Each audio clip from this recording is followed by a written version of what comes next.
Yeah, I guess just before we begin, because it's a new week and there's lots of new faces, welcome to the Isaac Newton Institute. And we're going to begin with Rajesh, who's going to tell us about triality in minimal model holography. Thank you very much.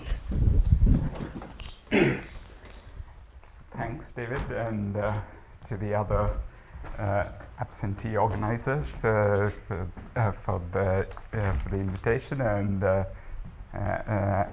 to speak and to be here. So I'll tell you about some work that I'm completing with Matthias Gaberdiel. So the context of the talk, since I realize most people aren't probably aren't so much into higher spin theories, I'll try to explain the context a bit. So the context is a duality between the so-called minimal model CFTs, minimal model two-dimensional CFTs, and a Vasiliev higher spin theory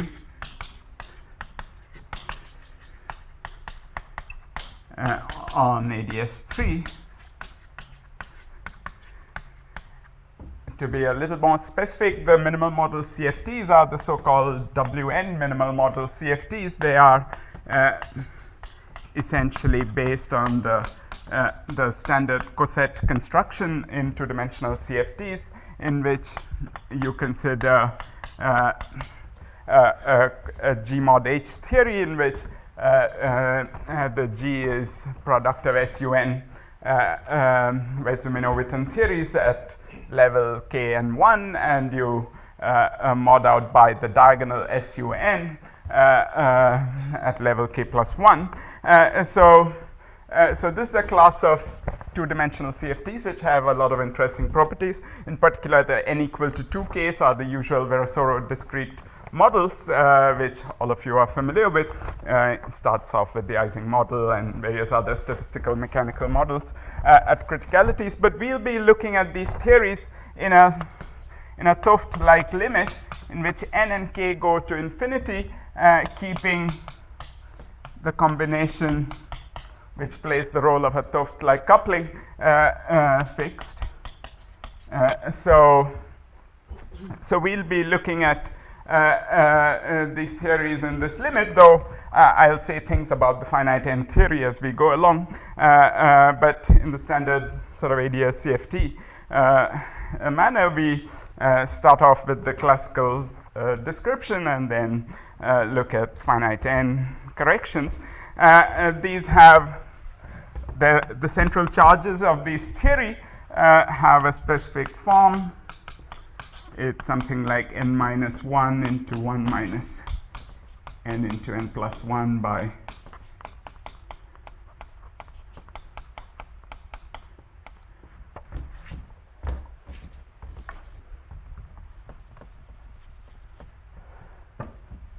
So it's a discrete family of theories. K is an integer, and so you get a discrete family. The n equal to 2 again gives you the usual Virasoro series. But here in the large n limit, the central charge just goes like n into 1 minus lambda square, lambda defined here. So it's a vector-like theory in the sense that the central charge is proportional to n rather than n square. So this is the CFT, and the duality, the proposal that we made with Matthias and myself in 2010 is that the dual theory is one of these Vasiliev higher spin theories, but a very specific one. So as I'll just explain in a moment, the Vasiliev theories can be described in terms of a Chern-Simons formulation on ADS3, and the ones we will be considering are based on a certain infinite dimensional group, which is called HS lambda. So there's an HS. I'll describe what HS lambda is in a moment. So you have a HS lambda Chern-Simons theory for the higher. This captures all the higher spin fields. So you have fields of spin to infinity nominally, at least in the classical theory,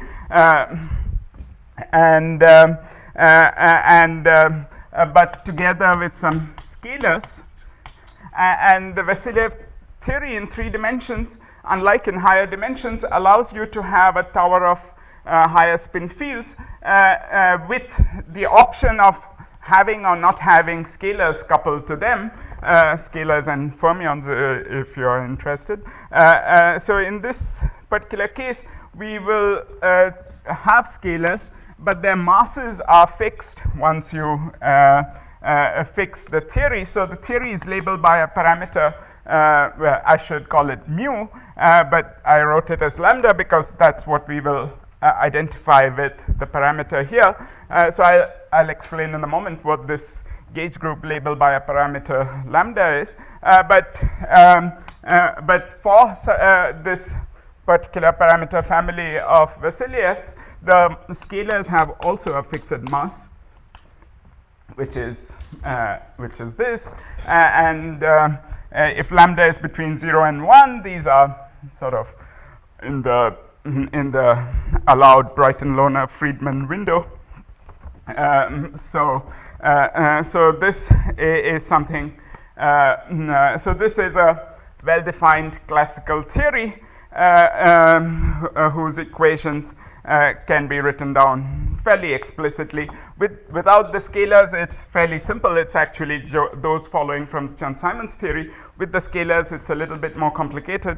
But let me first explain what this higher spin gauge group is, because this might be a little unfamiliar. But I should just point out first that this HS lambda is essentially, you can think of it as sort of SL lambda, in the sense that for lambda equal to, I should call HS mu, so as not to confuse it with this lambda, when mu is an integer n, indeed HS mu is equal to SLN. So this is some kind of a generalization of SLN to continuous to a continuous parameter, and the way you define it is to take SL2, which has generators J0, J plus, J minus, and consider what is called the universal covering group, universal algebra built out of these. Namely, you consider all polynomials built out of the generators of SL2. So arbitrary polynomials built out of SL2, so J3 squared, J0, J3, etc. All of them, but you mod out by the Casimir, the second Casimir of SL2. So whenever you have a combination like J3 square minus J2, J plus, J minus, or whatever is the second Casimir, you set that equal to identity times this number, which is mu square minus 4. So if you do that, you get an infinite number of generators, namely those built from all these powers of the J plus minus and J3 of SL2. It will also contain the identity, but if you sort of remove the identity, this is essentially this Lie algebra. The Lie algebra built from all these monomials are the generators of HS mu. So HS mu is essentially it's a well-defined Lie algebra. Its structure constants are written in the literature, and it's just a little unfamiliar, but it's an infinite dimensional case, except in the case when mu is an integer, this truncates to SLN.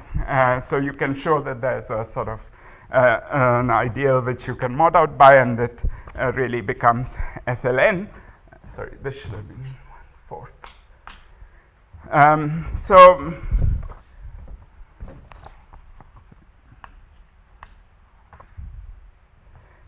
think that's the. So this is the gauge group. So you write down its Chern-Simons action. So the gauge fields of the Vasiliev theory can be packaged in terms of these HS mu gauge fields. HS mu, they essentially are elements of the HS mu Lie algebra when mu is equal to n. HS mu, as I wrote, essentially goes to SLN. And in that case, the Vasiliev theory has spins s equal to 2 up to a maximum value, which is n. So in that case, I know there's a truncation to a maximum spin, but for generic mu, there is no truncation to any maximal spin. But we'll see an interesting twist on this later. So that's, roughly speaking, what the duality is. So there are well-defined classical equations of motion on this side, and that's supposed to capture in the usual ADS-CFT sense the correlators of the CFT. I should also mention that on this side, the central charge goes over to the usual Brown-Heno value. So 3 times the radius of ADS by Newton's constant. So you have an identification of the parameters on both sides. There were 2 parameters, n and lambda, on the CFT, and they are essentially related to the Planck's constant and this parameter lambda of the Vasiliev theory. So this is the. How much freedom is there in adjusting the self-coupling to the scalars or the scalars to the other? Yeah, once you fix lambda, it's fixed. At least, and you preserve parity. So there's just one, if you preserve parity. Yeah. So it's like 4 dimensions. Yeah. Well, I mean, except that here you have a whole parameter lambda. Lambda equal to 0 and 1 roughly correspond to, if you wish, the 4-dimensional cases. Some loose sense. So a phi cubed self-interaction with, or there are self-interactions. Oh yeah, there are self-interact. I mean, the equations of motion of this are quite nonlinear, including the ones with the scalar. But Vasiliev has written it down. Yeah. But what prevents me though on the right hand side from what is the symmetry that, say, if I just add the phi to the 7th term to Lagrangian? So there is the scalar is part of, well, the scalar interacts with the higher spin fields in a particular way which is consistent with the higher spin gauge symmetry. So you want it to, so roughly speaking, it sort of transforms in, at the linear level, it transforms in a bifundamental representation of these. So this is really HS lambda the whole square, because there's just like the 3D gravity is SL2R times SL2R, there are 2 copies of the HS lambda, and the scalar roughly is in a bifundamental of that. And so you have to write down interactions which are consistent with the coupling of the scalar to this larger gauge symmetry. So that's essentially what it's like in the higher dimensional case. In the higher dimensional case, the only difference is that the scalar is sort of part of the full higher spin multiplet, and so you can't sort of drop it. You can't consistently truncate. But it seems rather different, isn't it? Because in 3 dimensions, the higher spin symmetries, don't they start out their life as just ordinary Chern-Simons gauge symmetries? Yes. So when acting on the so in the starting point, when we just have ordinary Chern-Simons gauge theories, we wouldn't seem to break any extra symmetry. No, but as I said, the field is charged in some sense under the bifundamental of this, but that's. You can't add a completely neutral field. Yeah, well, I mean, I could not. Why can't you just add 17 more U1 Chern-Simons U1? Yeah, something which doesn't transform under the gauge symmetry, I guess you can. I mean, but well, I mean, no, I'm not sure, because there's the gravity is part of the higher spin. So you would have to have the stress tensor of the other fields couple at least to the to the gravitational field. So you can't have something completely neutral. So I think it's fairly rigid, the structure of the Vassiliev had. So this is the context, and well, the goal of the talk, if you wish, is to try to tell you a few things. Which one is to sort of try to make some progress towards a proof of this duality.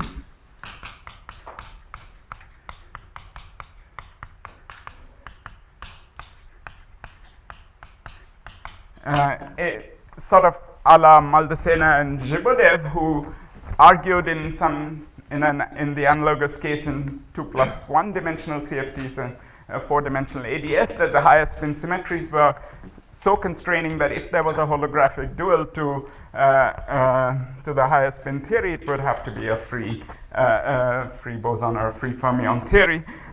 Here the situation is more subtle, as we'll see, but I feel one is sort of gone quite a bit of way in doing this, and basically this is because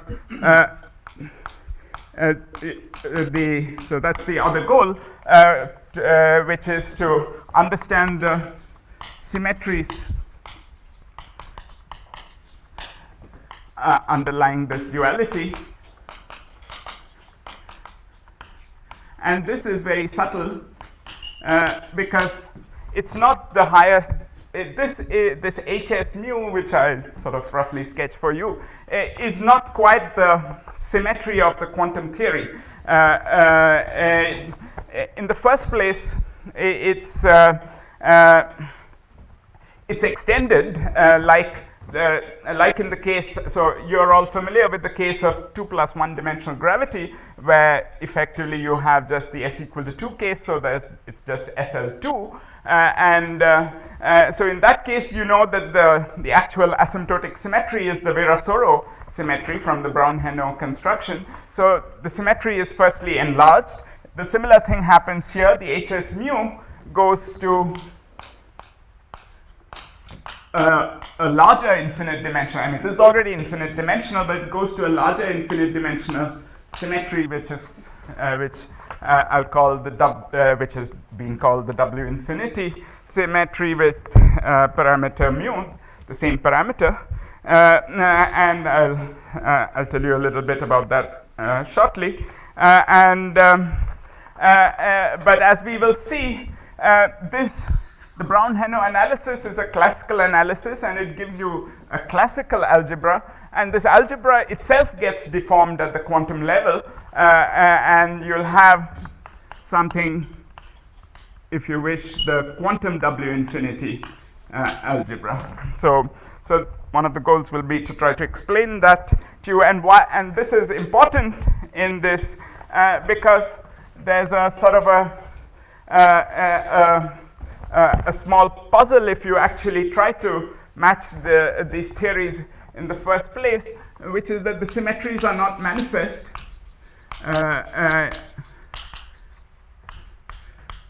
on the CFD. The CFD has, at any finite n and k, it has the so-called Wn symmetry, which sort of is a truncation of this W infinity symmetry, whereas the bulk has this W infinity of mu, and they are in general not the same. So even the symmetries seem to be different.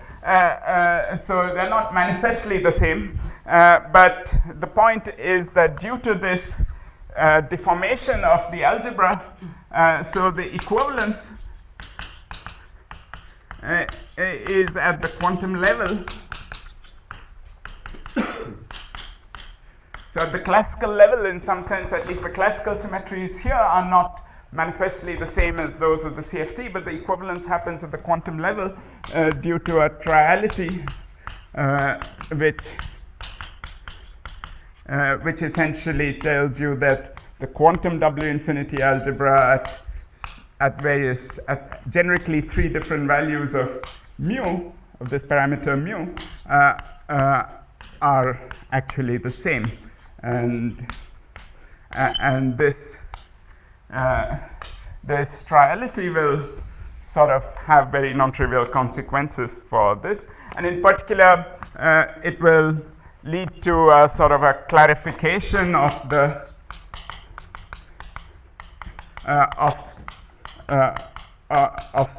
certain states in the CFD and their role, which I'll explain probably towards the end, and actually a refinement of the conjecture. So these are the sort of goals. So let's see how much I progress.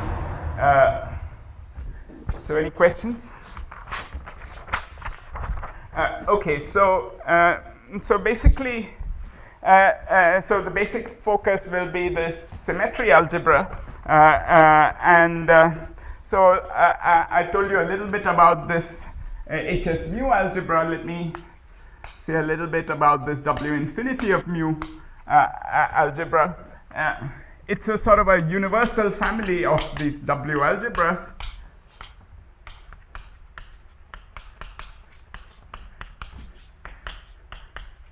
It's a 1 parameter family of these. For mu equal to n, it reduces to Wn, just like HS mu reduces to SLN. This reduces to the Wn symmetries that people studied in 2-dimensional CFTs.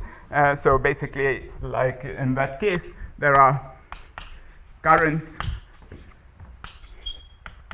There are currents, holomorphic and anti-holomorphic currents, with S equal to 2 to n, but generically, generic mu S just goes from 2 onwards to infinity. So for specific values of mu, this algebra truncates. So if you take mu equal to 2, it would be just a Virasoro algebra and just a spin 2 current. But more generally, these are very nonlinear algebras. So one of the reasons why people sort of recoiled a bit from them was their the complication involved in their nonlinear nature. So I've written out here, just for edification, one of the non-trivial commutation relations, one of the first non-trivial commutation relations, which involve 2 spin 3 currents, and it gives you a spin 4 current and a spin 2 current. But also there are quadratic terms involving the Virasoro generators, and there's a central term as well. So this quadratic term is one of the new features. There's this, that's the nonlinear nature of the algebra. So the commutators don't give you just give back one of these currents, they give back some piece involving the quadratic terms as well. And but what I want you to notice in that's actually the so there are certain parameters here. There's the mu parameter characterizing the algebra enters into these. There are some constants here.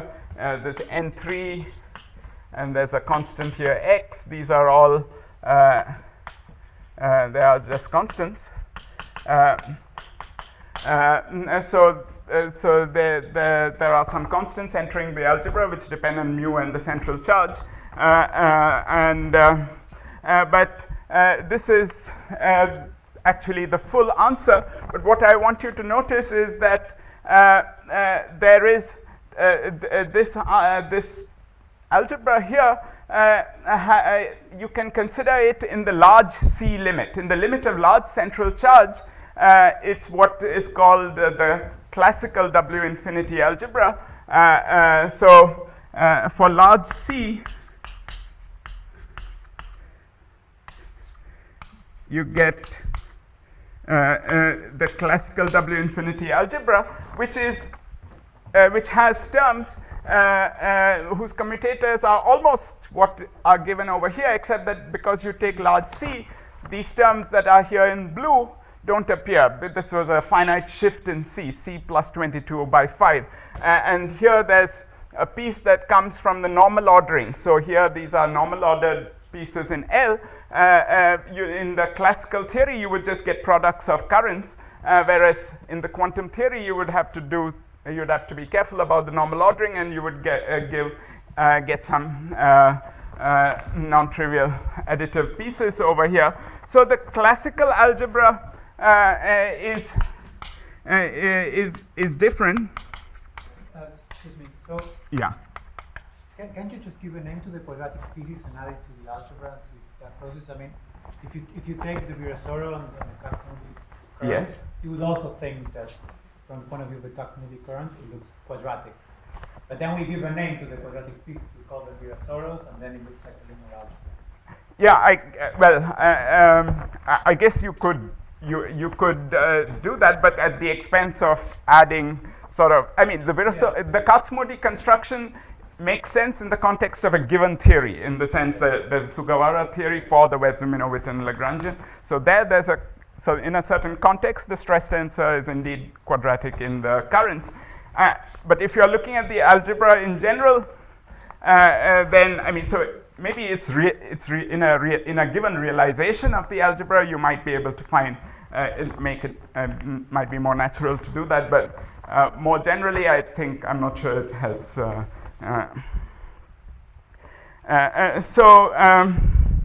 But is the nonlinearity only quadratic in the W's, or does no, more generally, I think you will generate higher terms as well. So there's a classical algebra. In fact, I think Figueroa had studied the classical W infinity algebras and in terms of this one parameter mu, and you can write down at least many of the commutation relations.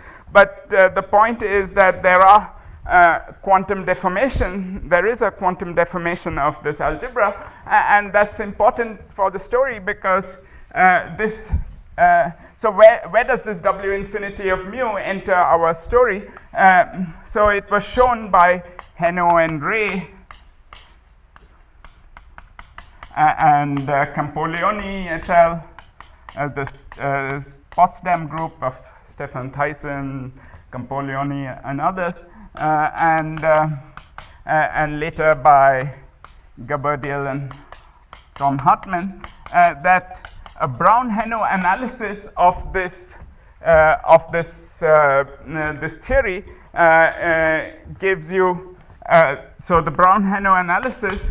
So they did the Brown-Heno analysis of the HS lambda or HS mu Vasiliev theory,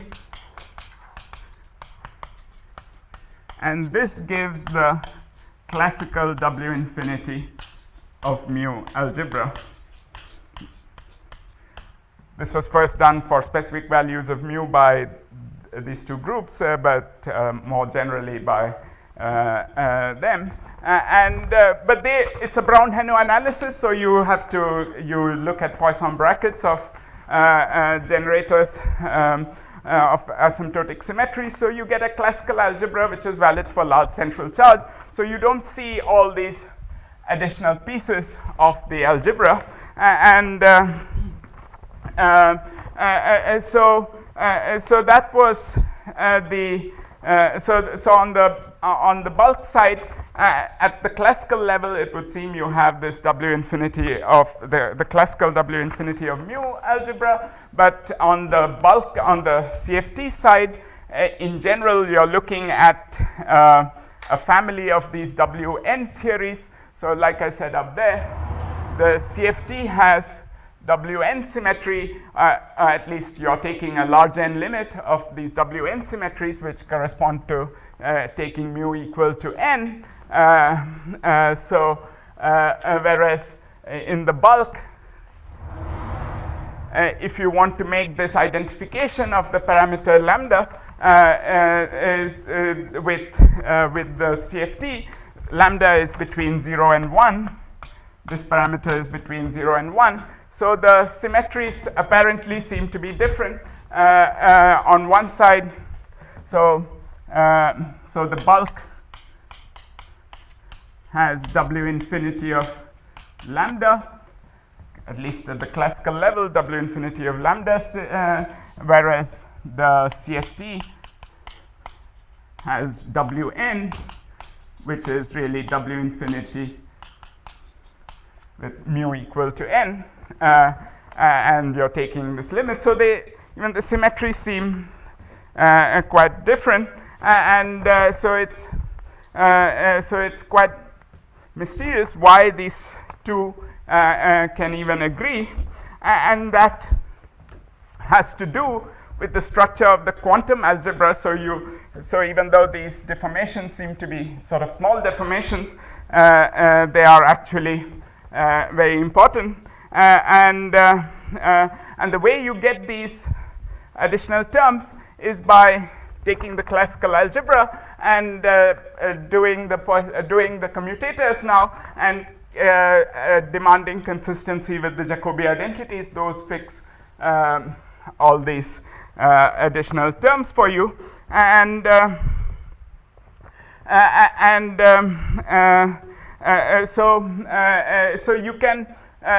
so people did look at the quantum W infinity algebra in the 80s, and they wrote down expressions like this for the first few commutators, or equivalently, you can talk in terms of various structure constants. So here I've written down effectively the structure constant of spin 3 to spin 4, and at finite C there's a sort of a messy expression,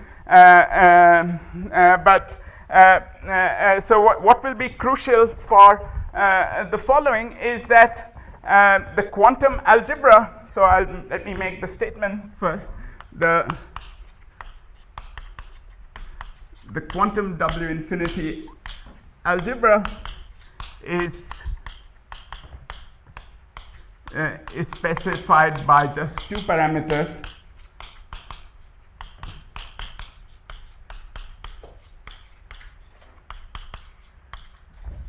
The central charge and this gamma, which is the structure constant of the spin 3 to spin 3s going to spin 4.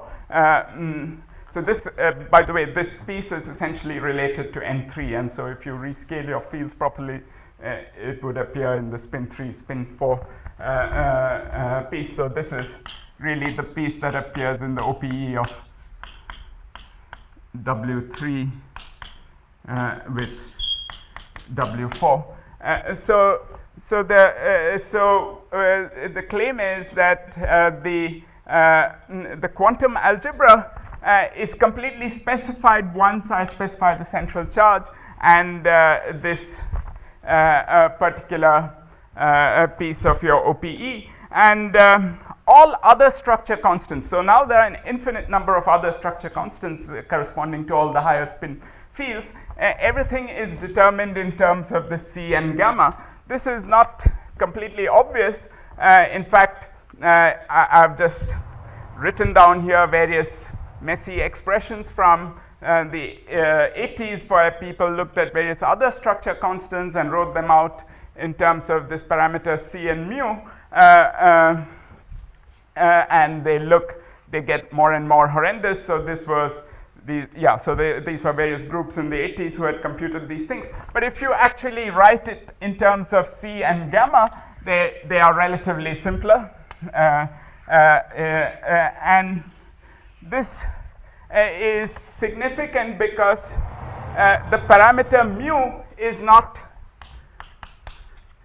the parameter mu is not an invariant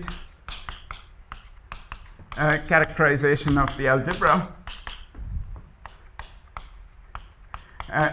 in that the theories with different values of mu may lead to the same value of C and gamma. And indeed, if you look at this expression, which relates gamma to C and mu, you can rewrite it as a cubic equation for mu as a function of C, and essentially gamma tilde is just some rescale gamma. So this is the reason behind this triality, because this parameter mu, which you at first sight, at least at the classical level, you thought that characterized the different W infinity algebras, that is not an invariant characterization. The algebra is essentially determined by this structure constant of the spin 3 and the spin 4 fields, and everything else is determined in terms of Jacobi identities in terms of this two parameters gamma and C, and therefore you can have different values of mu. In fact, the values of mu that satisfy this cubic equation here, the three different values of mu generically will satisfy this cubic equation for a given value of C and gamma, and the algebra is the same for all of them. So that is the claim over here. So mu1, mu2, mu3 satisfying the cubic equation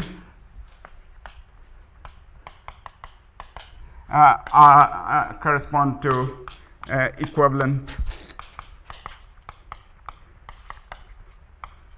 W infinity algebras at the quantum level. So generically, what you might have, at least classically, what seem to be inequivalent algebras actually become equivalent algebras at the quantum level, and it's a very strange deformation because this is some kind of messy looking cubic, but actually things simplify when you, so if you consider one of the values to be equal to n, so that the W infinity at mu equal to n, you know, is equal to Wn, then there exists mu2 and mu3, which also have at the quantum level the W infinity of mu1 and mu2 and W infinity of mu3 are both equal to Wn, and so these would be the other roots of that cubic equation. If you fix one of the roots to be equal to n, then you can ask what are the other two roots, which would also give you this. And if you do that, you find mu2 is actually equal to n over n plus k when the central charge is indeed this minimal model value. So it somewhat miraculously, you find that when mu2 is this and mu3 turns out to be something a little less interesting, but so for these two values of mu, which are fractional values, the quantum W infinity algebra actually truncates to Wn, even though the classical algebra doesn't. So and this, you notice this is equal to lambda, the 't Hooft coupling that one had over here.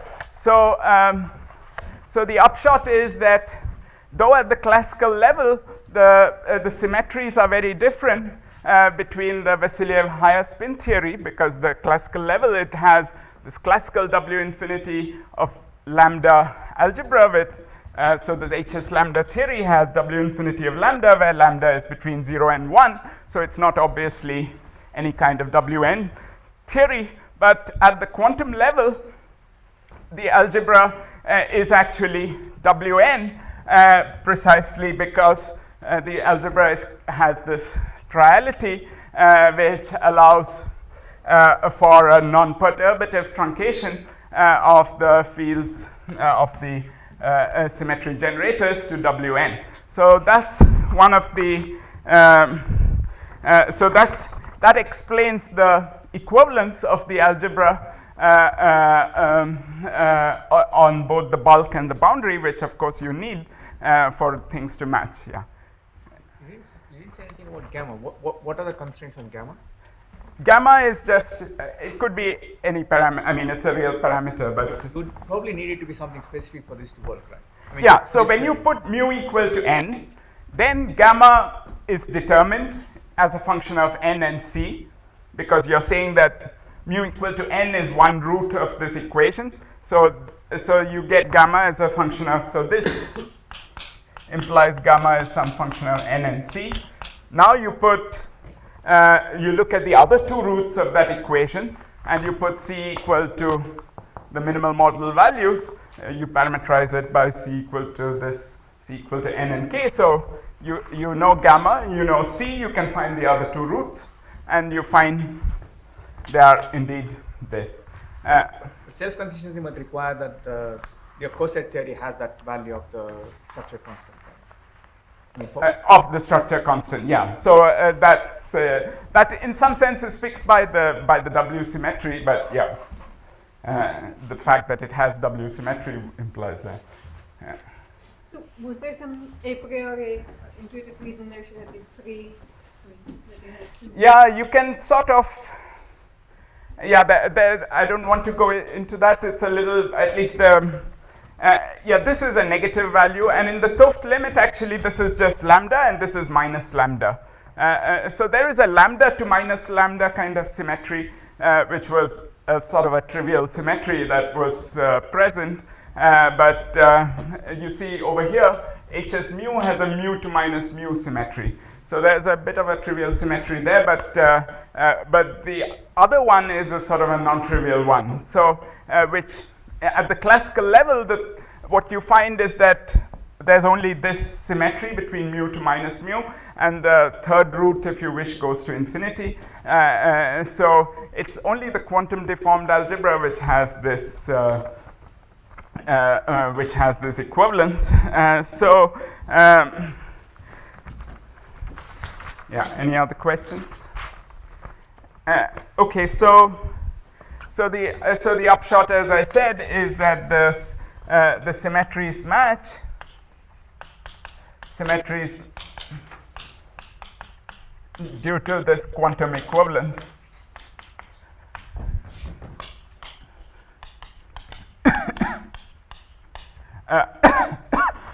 And you see that that's very non-trivial from the point of view of the bulk side as well, because it's saying that you start with a Hs lambda theory where lambda is not an integer but a parameter between 0 and 1, and you would think that you have a Vasiliev theory with spins 2 all the way to infinity, but if at finite n there's a truncation, because at finite n the algebra has fields only those of the Wn, so there is a maximal spin n. So there's a non-perturbative in n truncation of the field content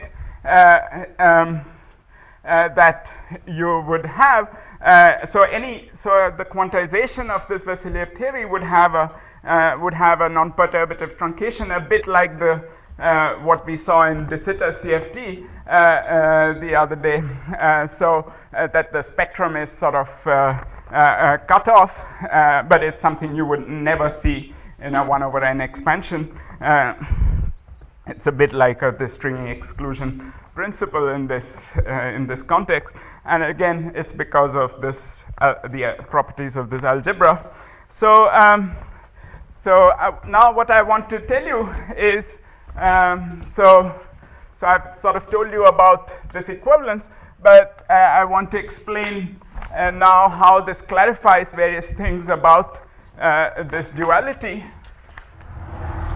which were somewhat puzzling earlier.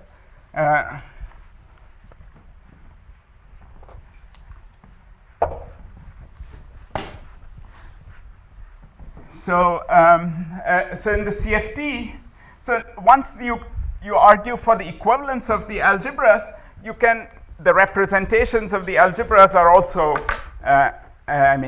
you can match the representations of the algebra, and indeed you can sort of then track them as a function as you vary parameters like c. So this is very useful in trying to match the states on the CFT, which are in representations of this algebra, and configurations or objects in the bulk theory. So I'll tell you a little bit about that by talking about the so-called minimal representations of this symmetry, this algebra. So the minimal representations are the ones which have the fewest number of states so they are essentially like Virasoro representations, except they have many more generators. So you consider so the minimal representations are the ones in which there's only there's if you have a primary, the first at level 1 above the primary, the least number of states you can have is 1. In general, you would have many more because there are all these mode generators, L-1, W3-1, and so on. But the representation which has the least number is essentially one which has, say, only L-1, and the others are null states. So this is sort of the smallest representation, if you wish, and these are quite significant from the point of view of this correspondence. So these minimal representations, they have a character which is like q to the h, and then which go like 1 plus q plus at level 2, it turns out they have 2 states, and so on. So you ask what are the representations which have this minimal structure, which have a lot of null states. And what one finds is that for such representations, because you're demanding that there are a lot of null states, you get relations between h, the value h, the conformal dimension. As you know, whenever you have null states, you get relations between the h and the central charge. So similarly over here, you get for such representations, h obeys a cubic equation. So it's as a function of c and gamma, if you wish. So you have basically only 3 values of h allowed for a given c and gamma. And these 3 values, there are 2 of them. So I'll call them h1 and h2 plus and minus. So it turns out, for reasons, I mean, the notation, don't worry about the notation. So there are 3 values of h which correspond to these minimal representations. And it turns out that these h2 plus and minus, they correspond to the lowest primaries of the coset CFT.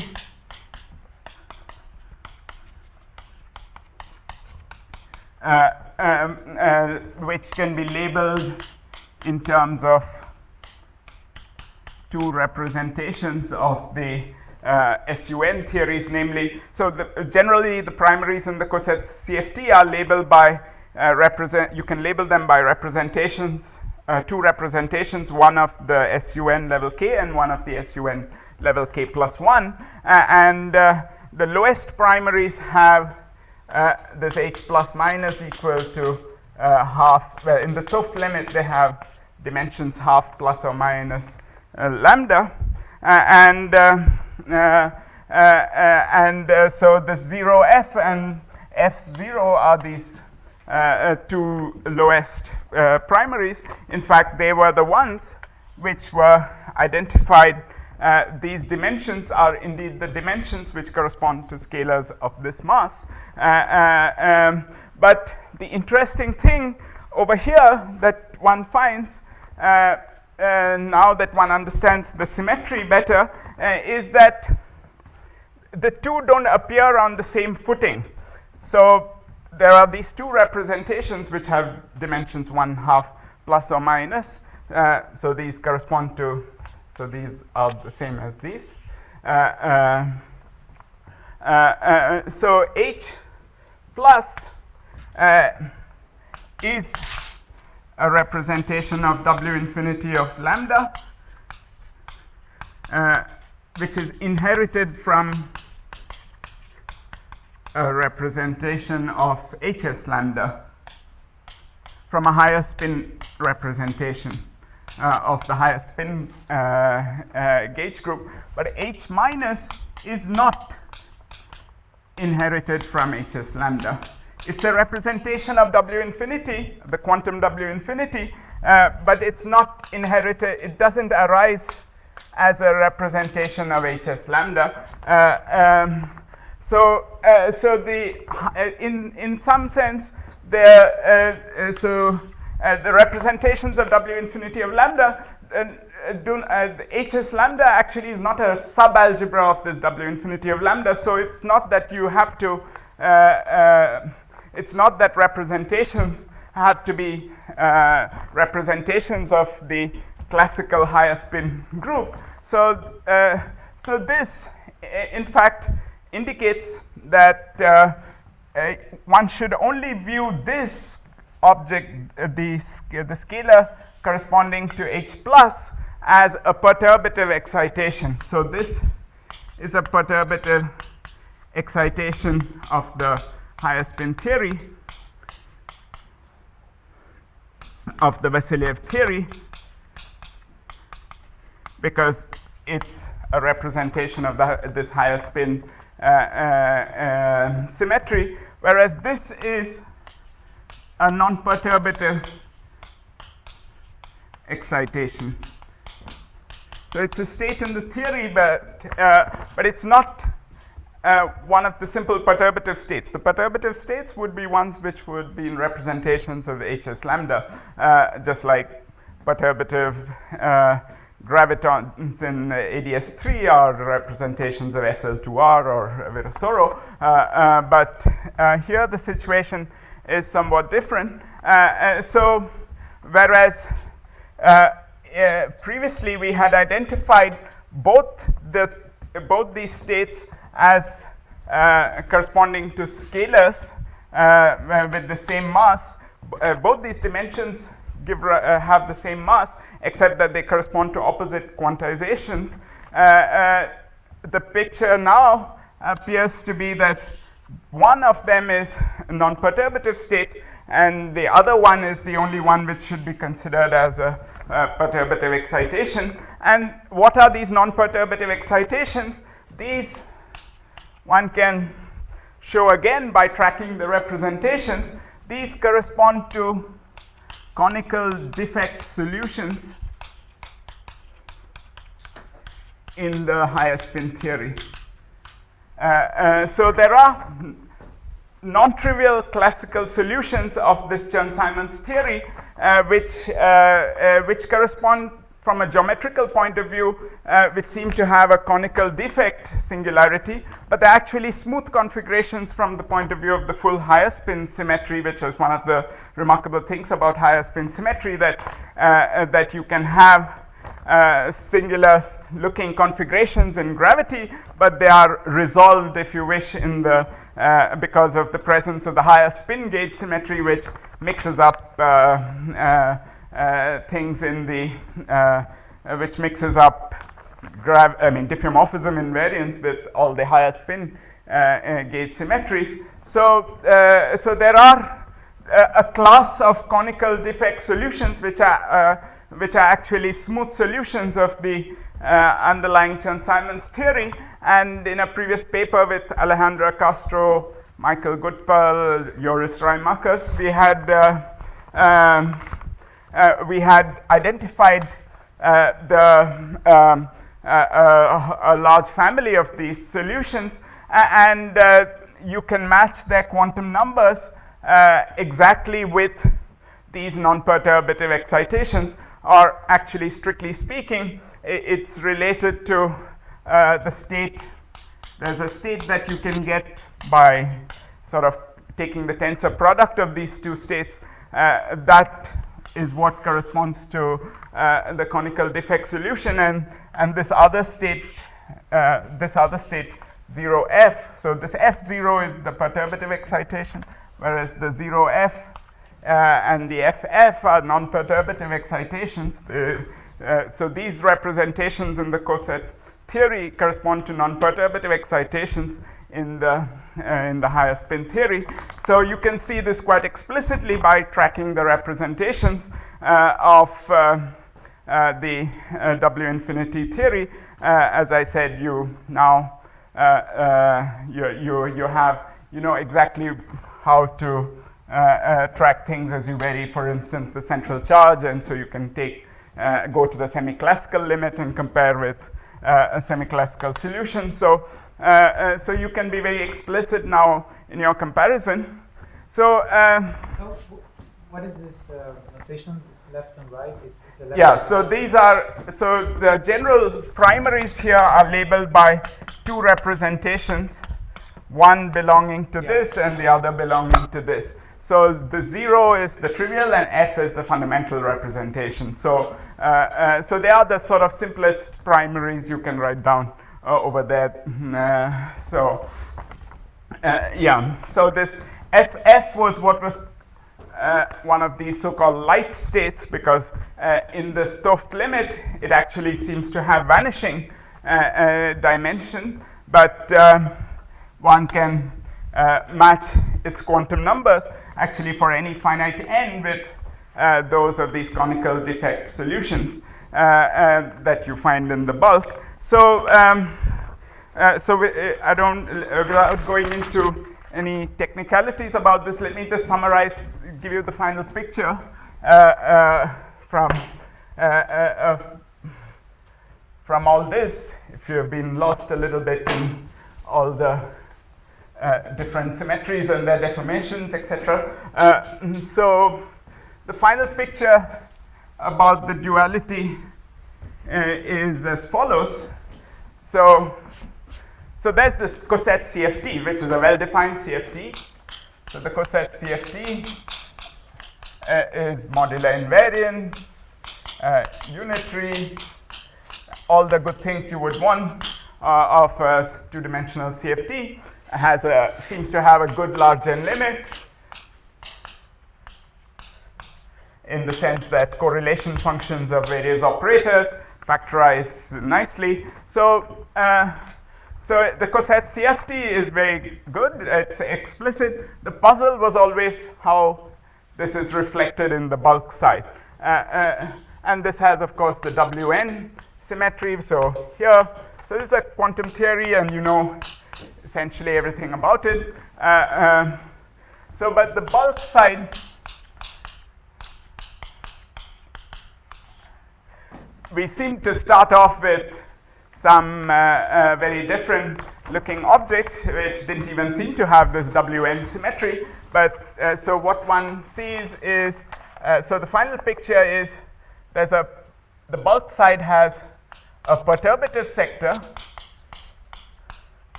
which is closed under the OPE, if you wish, or under interactions, OPE on the CFT side. So on the sphere,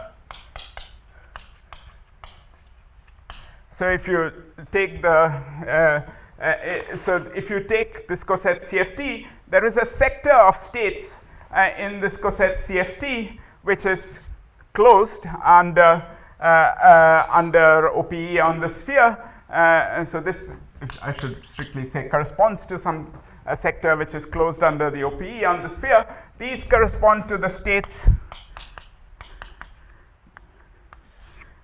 So the perturbative states correspond to the primaries of the form sort of lambda comma 0 in the CFT. So in this notation, there's a class of states. Closed under the OPE on the sphere at large n. So at large n, you take two of them, you won't produce any of the other states. It would seem to be a consistent sector of the CFT, but it would not be modulate invariant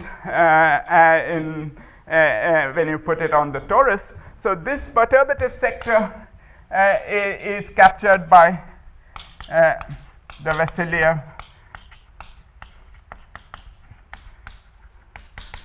fields. So namely the things from s equal to 2 to infinity and plus one complex scalar.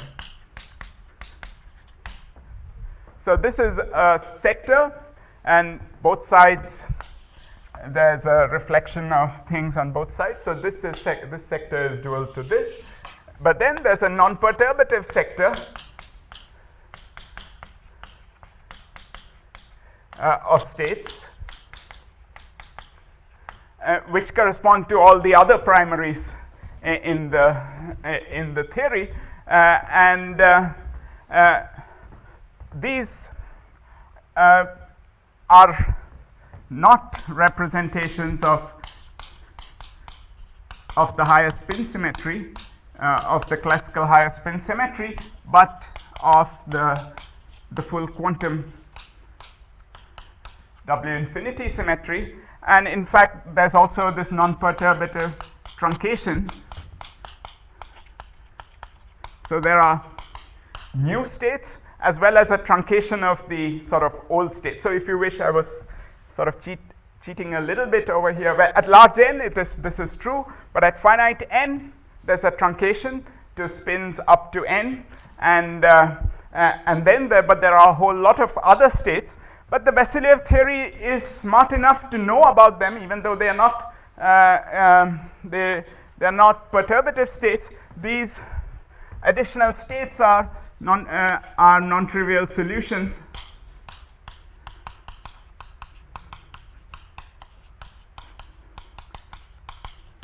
of the Vassiliev theory, and the only difference is that they seem to have dimensions or energies which are not proportional to the central charge, but they seem to be coming all the way down, and somehow the CFT, because of its constrained selection rules or its fusion rules,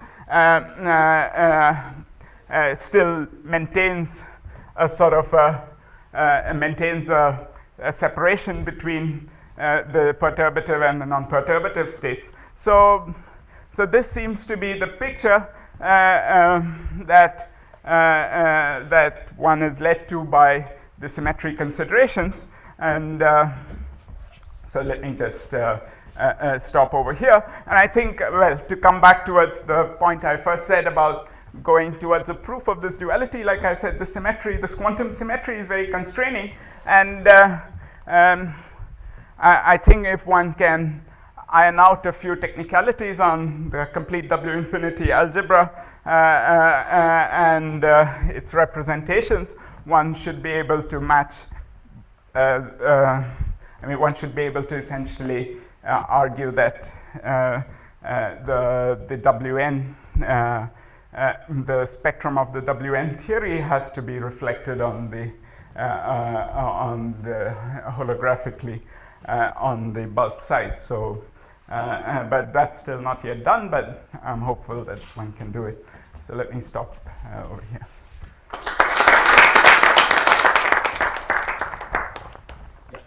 So, you say these guys are not representations of HF lambda. So, from the classical point of view, how do you see this? I mean, you're building some classical solutions. Yeah, there are non-trivial solutions. There are some classical solutions of the problem that has that symmetry.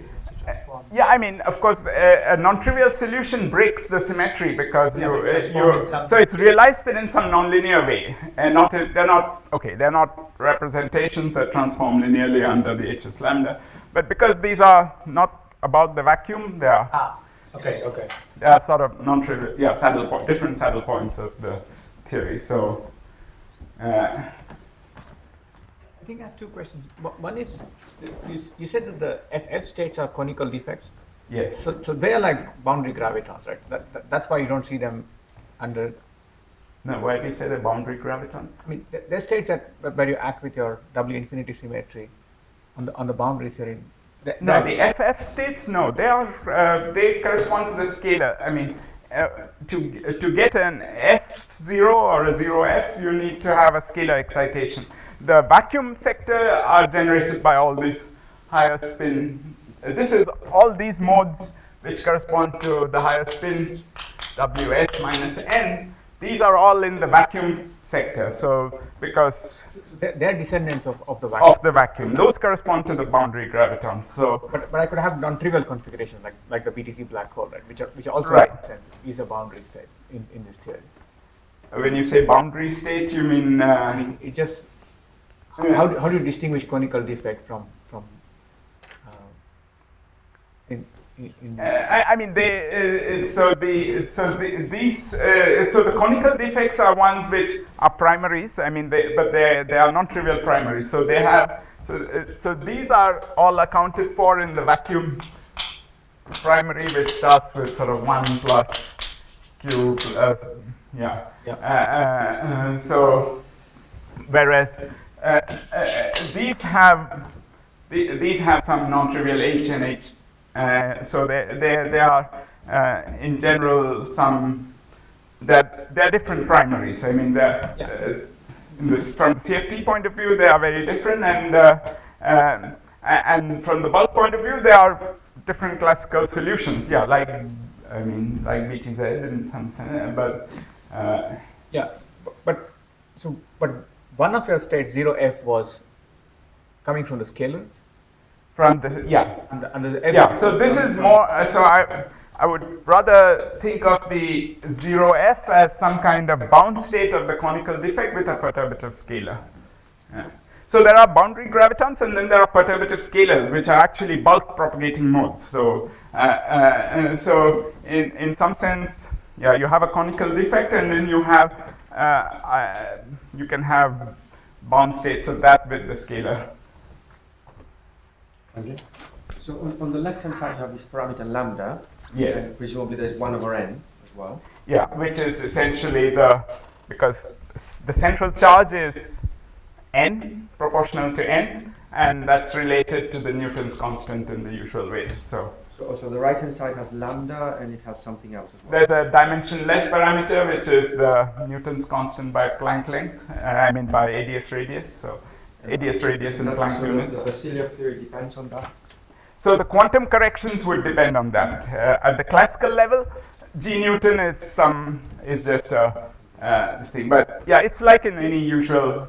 1 over n appears as the Newton's constant in. So you imagine there is some systematic 1 over n quantum correction of the. So the claim is that the CFT, of course, has a well-defined 1 over n, and expansion, etc.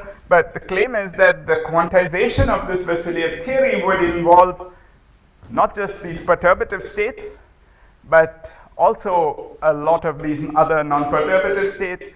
And so there must be some quantization of the Vassiliev theory which has all these features, and we see already that there are non-trivial solutions in the Vassiliev theory which correspond to some of these other states, but presumably the full quantization of that system is the CFT. But in the perturbative quantization, you wouldn't see them. Just in a 1 over n expansion, you wouldn't see many feature. Yeah, you could. This would be a closed down. At least if you looked at sphere correlators, you wouldn't see those. Why wouldn't the non-trivial solutions of the Vassiliev theory always have masses of order 1 over h bar? Yeah, they do have actually masses of. It's a little funny in the 't Hooft limit. They seem to have finite masses independent of. But if you. So I should say something here.